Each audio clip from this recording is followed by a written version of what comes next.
Hi friends, నా పేరు Rajesh.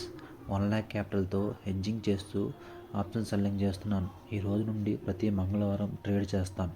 Today నేను ట్రేడ్ నిఫ్టీలోనే తీసుకుంటాను. ఎక్స్పైరీ డోస్ కాబట్టి నేను తీసుకున్న ట్రేడు నిఫ్టీ 26,200 కాల్ షార్ట్ చేసి 26,500 కాల్ బై చేశాను. నాకు 86,000 క్యాపిటల్ అయ్యింది.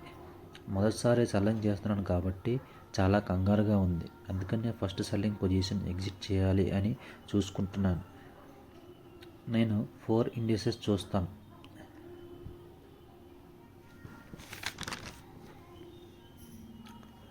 ఫస్ట్ 70 ప్రీమియం దగ్గర ఎంట్రీ అవ్వాలనుకున్నాను. అందుకు చార్ట్లో లైన్ తీసుకున్నాను, కానీ ఎంట్రీ చేయలేకపోయాను. ఇప్పుడు నా ఎంట్రీ 51 దగ్గర అయ్యింది. నా వ్యూ 26,150 వరకు ఉంది. అందుకు లైన్ డ్రా చేసుకున్నాను.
ఫస్ట్ ఎయిడ్ కదా, అందుకే పెద్దగా రిస్క్ వద్దని 1000 రూపీస్ దగ్గర ఎగ్జిట్ అయిపోయాను. సెల్లింగ్ ఫస్ట్ ఎగ్జిట్ అయ్యాను, తర్వాత బయ్యింగ్ ఎగ్జిట్ అయ్యాను.